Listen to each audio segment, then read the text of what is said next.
गांव में गरीब अनुराधा मिट्टी के मटके बनाकर बेचा करती थी। अनुराधा के पति की तबीयत कई दिनों से खराब थी। डॉक्टर ने उसे टीबी की बीमारी बताई थी और उसे बेड रेस्ट की सलाह दी थी। मोहन के बिस्तर पकड़ लेने से अब घर की सारी जिम्मेदारी गरीब अनपढ़ अनुराधा पर आ गई। अब उसने अपने पति का काम संभाल लिया और वो मटके बेचकर अपने परिवार का पालन पोषण करती थी।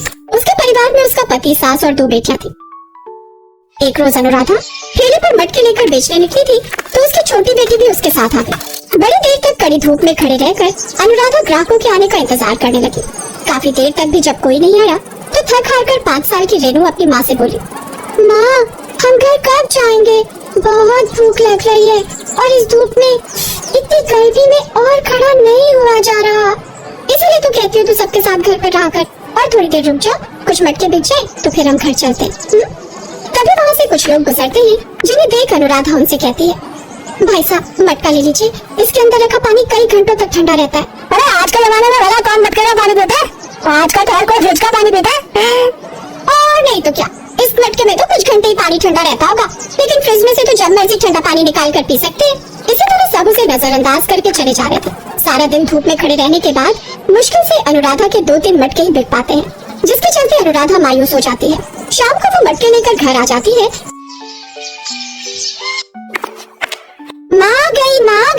माँ हमें कब से भूख लगी थी, तुमने लौटने में कितनी देर कर दी। बाबा और दादी ने भी सुबह से कुछ नहीं खाया है। हाँ बहू, और घर में कुछ राशन भी नहीं था, नहीं तो मैं ही कुछ बना देती। आप चिंता मत कीजिए माँ जी, मैं अभी बाजार से थोड़ा आटा ले आती हूँ। आज ज्यादा बिक्री तो नहीं हुई, लेकिन जितनी हुई है उससे आटा तो आ ही जाएगा, उसे हम टमाटर की चटनी के साथ खा लेंगे। अनुराधा बाजार से आटा लाती है और तपती गर्मी में चूल्हे पर सबके लिए रोटियां बनाती है। चटनी के साथ रोटी खाकर सब लोग सो जाते हैं, लेकिन इस तपती गर्मी में किसी को भी नींद नहीं आती। सभी गर्मी से करवट बदलते रहते हैं। अचानक से आधी रात को रेनू रोने लगती है।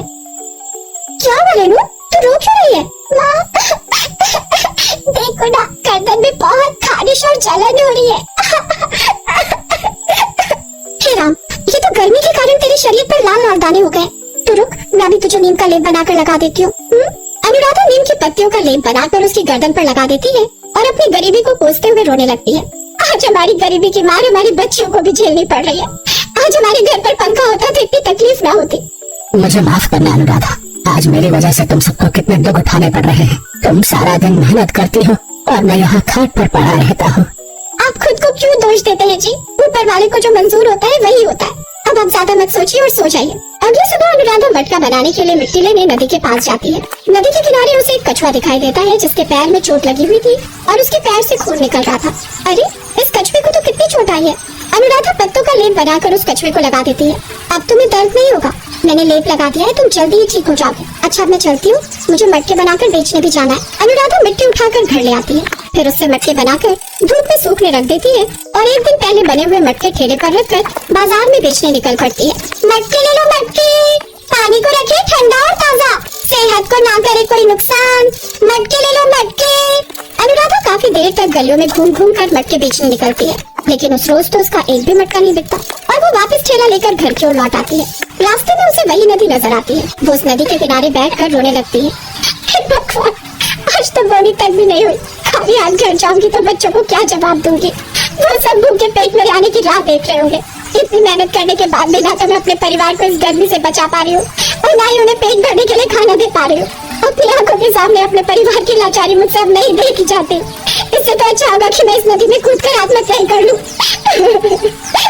अनुराधा की सारी बात सुनकर वो कछुआ पानी से बाहर आ जाता है। नहीं, ऐसा मत करना। अगर तुमने ये कदम उठाया तो तुम्हारे बिना तुम्हारे परिवार का क्या होगा? और आखिर तुम ये कदम उठाना क्यों चाहती हो? अरे तुम बोलते भी हो, बोलने वाला कछुआ तो मैं पहली बार देख रही हूँ। क्या तुम बोल सकते हो? हाँ, मैं एक बोलने वाला कछुआ हूँ। आज सुबह ही तुमने मेरी मदद की थी और आज जब तुम परेशान हो तो मैं भी तुम्हारी मदद करना चाहता हूँ। अनुराधा उसे अपनी सारी बात बताती है। तुम उन मटकों में से एक मटका मेरे पास ले आओ, फिर देखो चमत्कार। अनुराधा ठेले पर से एक मटका उठाकर उस कछुए के पास ले आती है। फिर उस कछुए में से एक तेज रोशनी निकलती है जो कि सीधा उस मटके पर जाकर गिरती है। अब ये एक जादुई मटका बन चुका है। मैंने अपनी सारी जादुई शक्ति उस मटके में डाल दी है। मैं अब बूढ़ा हो चुका हूँ और ज्यादा समय जीवित नहीं रहूंगा, इसलिए मैंने अपनी ये सभी जादुई शक्तियाँ मटके में डाल दी है। इससे तुम जो कुछ भी मांगोगी वो तुम्हें मिल जाएगा। अब से तुम्हारी सारी परेशानियाँ खत्म। तुम्हारा बहुत बहुत शुक्रिया जादुई कछुए। अनुराधा खुशी खुशी वो मटका लेकर घर आती है। घर आकर वो उस मटके का जादू देखने के लिए और उस मटके से कहती है, ए जादुई मटके, जल्दी से हमें ठंडा ठंडा पानी पीने को दे, वो भी बिल्कुल फ्रिज जैसा। कुछ ही पल में उस मटके में रखा पानी पूरी तरह ठंडा हो जाता है। वो सब जैसे ही उस पानी को पीते हैं तो बहुत खुश होते हैं। वाह माँ, आज तो सचमुच मजा आ गया। अरे वाह, ये तो सचमुच का जादुई मटका है। ए जादुई मटके, इस गर्मी से हमें राहत देने के लिए एसी प्रकट कर। तभी उनके उस घर में एसी प्रकट हो जाता है, जो कि बहुत ही ठंडी ठंडी हवा देने लगता है। लेकिन यह चमत्कार कैसे हुआ? अनुराधा उन्हें सारी बात बताती है। अरे वाह, तो क्या ये हमारी हर ख्वाहिश पूरी कर सकता है? क्या ये मुझे ठीक भी कर सकता है? ए जादुई मटके, मुझे जल्दी से ठीक कर दे, बहुत ज्यादा तकलीफ में हूँ। उसके इतना कहते ही मोहन अपने पैरों पर खड़ा हो जाता है और अब वो पूरी तरह ठीक था। अब तो बिल्कुल ठीक हो गए जी। ए जादुई मटके, मुझे ढेर सारी सुंदर फ्रॉक और खिलौने दे। अरे वाह, इतनी सुंदर फ्रॉक। ए जादुई मटके, हमने कई दिनों से ठीक से खाना नहीं खाया, तू मेरे परिवार को ढेर सारे पकवान दे दे। उनके सामने ढेर सारे पकवान आ जाते हैं। सारा परिवार कई साल बाद इतने बढ़िया पकवान खाता है। इतने दिनों बाद आज वो पेट भर खाना खाकर आराम से एसी की ठंडी हवा में सो जाते हैं। उन्हें जो कुछ चाहिए होता वो उस जादुई मटके से मांग लेते। अब वो सब एक बड़े पक्के घर में रहने लगते हैं और अमीरों वाली जिंदगी जीने लगते हैं। एक रोज वो मोहन के साथ कार में बैठकर मंदिर जा रही होती है। तभी उसकी नजर रास्ते में सड़क किनारे मटके बेच रही एक औरत पर जाती है, जो कड़ी धूप में 1 साल के बच्चे को गोद में उठाए मटके बेच रही थी। उसे देख अनुराधा को अपने पुराने दिन याद आ जाते हैं, जिससे उसकी आंखों में आंसू आ जाते हैं। क्या हुआ अनुराधा, तुम्हारी आंखों में ये आंसू? अरे अब तो हमारे पास सब कुछ है, फिर भी। हाँ, लेकिन अभी भी हमारे जैसे कई बेबस और लाचार लोग हैं जिन्हें हमारी मदद की जरूरत है, और मैं उन सबकी मदद करना चाहती हूँ। अनुराधा उस जादुई मटके से कई सारा जरूरत का सामान मांगकर उन गरीब लोगों को बांटती, जैसे एसी, कूलर, फ्रिज, कपड़े, राशन, फिर उन्हें गरीबों में दान करती।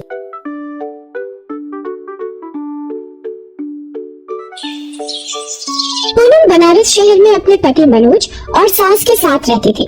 पूनम का पति जिस फैक्ट्री में नौकरी करता था वो बंद हो गई थी, जिसकी वजह से मनोज के पास अब कोई काम नहीं था। एक दिन पूनम ने मनोज से कहा, सुनो जी, क्यों ना हम अपना ही कोई काम शुरू करें?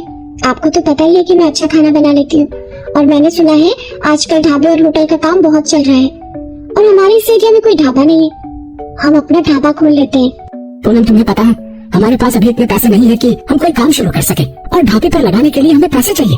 हमें सब कुछ देखना पड़ेगा, और जब ग्राहक हमारे खाने को पसंद करेंगे उसके बाद ही हमारी कमाई शुरू होगी। पैसों की चिंता आप मत करो। शादी के बाद माँ ने मुझे जो सोने की चेन और अंगूठी दी थी, हम उसे बेचकर पैसे इकट्ठे कर लेंगे। पर इस तरह मैं आपको मायूस बैठा नहीं देख सकती। मैंने आपसे शादी की है तो आपका हर दुख सुख में साथ निभाना मेरा कर्तव्य है। माँ अन्नपूर्णा का नाम लेकर हम अपना ढाबा शुरू करते हैं। देवी मैया हमें अपने आप इस काम में सफलता देंगी।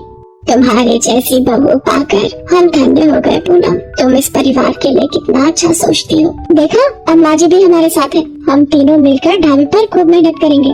पूनम की हिम्मत देखकर मनोज को भी हिम्मत मिलती है, और कुछ दिनों में पूनम मनोज और अपनी सास के साथ मिलकर अन्नपूर्णा ढाबा नाम से एक ढाबा खोल लेती है। माँ अन्नपूर्णा, ये पहला भोग आपके लिए। आज आपकी कृपा से हमने ये नया ढाबा खोल लिया है। अपनी कृपा हमेशा हम पर बनाए रखना माँ। खाना तो बहुत ही स्वादिष्ट है, वाकई में इस ढाबे का खाना बहुत ही स्वादिष्ट है भाई, वाह। पूनम का अन्नपूर्णा ढाबा चल पड़ता है और ग्राहकों की भीड़ लगनी शुरू हो जाती है। पूनम, मनोज और उसकी सास तीनों मिलकर खूब मेहनत करते थे। सुबह से लेकर रात तक वो लोग ढाबे पर खाना बनाकर ग्राहकों को देते थे। ढाबे की बढ़ती बिक्री देखकर पूनम और मनोज दोनों बहुत खुश थे। पूनम, आज तुम्हारी हिम्मत की वजह से हमने ये ढाबे का काम शुरू करा तो आज चल गया। अब हमारी अच्छी बिक्री हो रही है। मेरा मन है कि तुमने मुझे जो सोने की चेन और अंगूठी बेचने के लिए दिए थे, मैं धीरे धीरे पैसे जोड़कर तुम्हारे लिए एक सोने की नई चेन, अंगूठी और कानों की बालियां भी बनाऊं। मेरा असली कहना तो आप और माँ जी हो। आप दोनों का साथ ही मेरे लिए सबसे ज्यादा जरूरी है। अभी मुझे कुछ नहीं चाहिए, और आज ये सब कार्य माँ अन्नपूर्णा की कृपा से संभव हुआ है। आज उन्हीं के कारण हमारा ढाबा बहुत अच्छा चल रहा है। बस देवी मैया इसी तरह हम पर कृपा करती रहे। जय अन्नपूर्णा मैया। पूनम और मनोज दोनों ही बहुत खुश थे, पर अचानक एक रात बहुत मूसलाधार बारिश और आंधी तूफान आ जाता है, जिसमें पूरा ढाबा टूट जाता है। पूनम और मनोज बहुत दुखी होते हैं। उन्होंने बहुत मेहनत से ढाबा बनाया था, पर बारिश, आंधी, तूफान में सारा ढाबा टूट गया और जगह जगह पानी भर गया। पूनम ढाबे को ठीक करने की कोशिश करती है। वो फूट फूट कर रोने लगती है और माँ अन्नपूर्णा को याद करती है। अन्नपूर्णा मैया, मैंने आपका नाम लेकर ये ढाबा खोला था, पर हमारा ढाबा टूट गया, सारा काम खत्म हो गया, सब मेहनत बेकार हो गई। मेरी मदद करो माँ, मेरी मदद करो। नारायण नारायण।